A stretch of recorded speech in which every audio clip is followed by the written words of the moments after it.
Il y a des films qu'on choisit d'aller voir et il y a des films qu'on découvre dans un contexte un peu particulier. L'autre soir, je me suis sentie VIP quand, complètement par hasard, je me suis inscrite à une soirée qui s'appelle la Soirée des Passionnés et qui est proposée par les cinémas Pathé. Il faut savoir, au niveau du contexte, que je suis une abonnée de la carte Ciné Pathé, donc j'ai l'occasion de pouvoir aller au cinéma de manière illimitée. Mais c'était la première fois que je découvrais cette soirée, la Soirée des Passionnés. Le film dont je vais parler aujourd'hui, qui s'appelle Gourou, je ne l'ai donc pas vu sur un coup de tête ou sur une décision, on va dire, consciente. Je l'ai vu dans ce contexte assez particulier, qui démarre déjà par 45 minutes de bande-annonce, l'occasion de découvrir les prochains films qui vont sortir pour 2026. J'ai ainsi pu voir la bande-annonce de Mario Galaxy, ou encore du film De Gaulle, qui va être a priori en 2 parties, et bien d'autres films, mais ce n'est pas le sujet de la vidéo du jour. En tout cas, c'est une soirée assez sympathique, puisque vous arrivez, on vous offre un sac avec à l'intérieur 2 sandwichs, un paquet de M&M's et une bouteille d'eau. Autant vous dire que vous êtes déjà bien installé et bien refait avant même que le film démarre. Et c'est intéressant de le dire ici parce que justement, le film que je m'apprêtais à voir, eh bien, il pose un cadre, un environnement. C'est un film qui parle de contexte, de la manière dont on arrive quelque part et de ce qui se passe ensuite, lentement, sans qu'on s'en rende compte véritablement.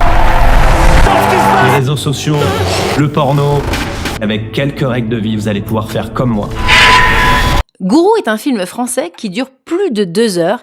Il est écrit et porté par Pierre Ninet. Un film long, un peu lent parfois, mais je pense que c'était volontaire. Il s'inscrit dans une thématique très actuelle, celle du développement personnel, celle de ces retraites transformatives, mais surtout de ces figures finalement charismatiques qui nous prônent le bien-être, l'alignement, voire une forme de guérison. Salut à toutes, salut à tous. Pour ceux qui n'auraient pas vu ma vidéo, le super pouvoir de la persuasion, je vous remets le lien en description, n'hésitez pas à aller faire un tour.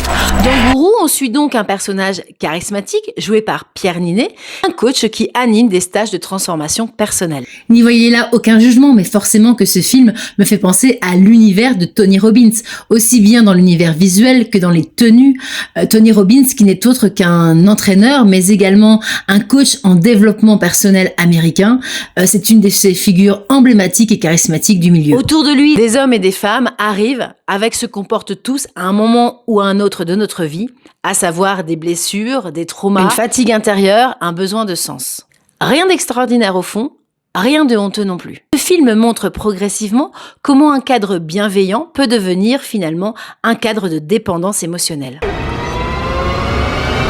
Comment la confiance se transforme en soumission. Qu'est-ce que t'as fait ? Comment le doute personnel est récupéré, orienté et utilisé. Et surtout, comment tout cela se fait finalement sans brutalité. C'est lent, progressif, presque confortable au début. J'ai d'ailleurs discuté avec des personnes qui étaient assises à côté de nous au cinéma et qui ont trouvé ce film particulièrement inconfortable. Peut-être que ce n'est pas mon cas parce que, encore une fois, je connais cet univers, je l'ai côtoyé de près ou de loin, donc forcément, dans ma vie, on peut dire que j'ai croisé plus ou moins des gourous efficaces et d'autres un peu moins efficaces. Car rappelons-le, le mot gourou à la base n'est pas un mot négatif. Littéralement, au sens du dictionnaire, voilà ce qu'il veut dire. Le mot gourou nous vient du sanskrit, il veut dire enseignant, précepteur ou maître. Il désigne pour plusieurs courants religieux ou spirituels une figure d'autorité, un guide spirituel. Le mot est formé des racines gu, obscurité, et ru, lumière. Ce que j'ai trouvé intéressant dans ce film, c'est qu'il ne cherche pas à caricaturer. Le gourou n'est pas montré comme un monstre évident. Les participants ne sont pas montrés comme des gens naïfs et stupides. Au contraire.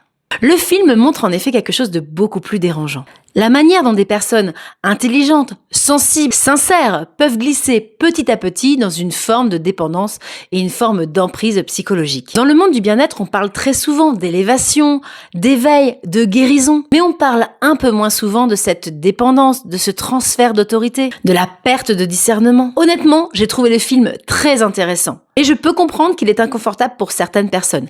Déjà, de par sa durée, il dure plus de 2 heures. Et après 45 minutes de bande-annonce, donc c'est vrai que le film démarre, vous êtes déjà un peu bien installé, un peu fatigué, et vous vous laissez porter par ce film. Mais avec le recul, je me demande si justement ce n'était pas cohérent. Parce que ce film, il n'est pas là pour nous divertir. Il est là pour nous faire ressentir des choses.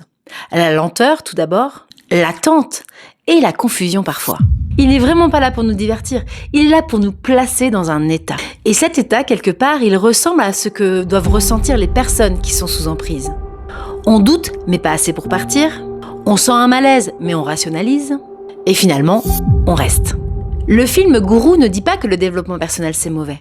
Il ne dit pas que la spiritualité est dangereuse. Il ne dit pas non plus que chercher à aller mieux est une erreur. Ce qu'il montre, c'est ce qui se passe quand on laisse son pouvoir à quelqu'un, à une figure charismatique ou à un enseignement extérieur, sans garde-fou, sans esprit critique, sans espace de remise en question. Le film m'a parlé, bien sûr, puisque j'ai longtemps évolué dans le monde du bien-être, des pratiques holistiques, des médecines douces, et donc forcément, j'ai croisé quelques gourous du développement personnel. Si vous êtes un petit peu dans le monde du bien-être, je suis quasiment sûre que vous avez forcément croisé ce type de personnage charismatique. Quelqu'un qui sait, quelqu'un qui guide, quelqu'un qui semble avoir les réponses. Et ce film me pose là une vraie question que je vous pose aujourd'hui. À partir de quand chercher de l'aide devient renoncer à sa propre responsabilité intérieure? Alors oui, Gourou n'est peut-être pas un film confortable. Gourou n'est pas un film feel good. Mais c'est un film utile. Il invite à ralentir, à observer, à se questionner. Peut-être à se rappeler que ce cheminement vers un alignement intérieur ne devrait jamais nous enlever notre libre arbitre. Si tu l'as vu, je serais vraiment curieuse de savoir ce que tu en penses. Est-ce que toi aussi tu t'es senti inconfortable pendant ce film comme certains peuvent l'exprimer? J'aimerais savoir ce que toi tu en as pensé. Si tu ne l'as pas encore vu, j'espère que ma vidéo te donnera envie d'aller le découvrir en salle de cinéma. Peut-être que ce film ne vous apportera pas toutes les réponses, mais il pourrait aider bon nombre d'entre nous à se poser de meilleures questions. Je vous dis à très bientôt pour une nouvelle vidéo sur Holistic Inspiration. N'hésitez pas, commentez, likez et abonnez-vous pour ne pas rater la prochaine. Salut à toutes, salut à tous. Pour ceux qui n'auraient pas vu ma vidéo, le super pouvoir de la persuasion, je vous remets le lien en description, n'hésitez pas à aller faire un tour. Comment être plus focus, comment être plus précis dans son écoute, comme dans sa capacité à être écouté et donc à convaincre. Et attention à la cheap dopamine, on en a parlé. Les jeux vidéo, les réseaux sociaux, le porno. Avec quelques règles de vie, vous allez pouvoir faire comme moi et atteindre un niveau de concentration que vous avez jamais connu.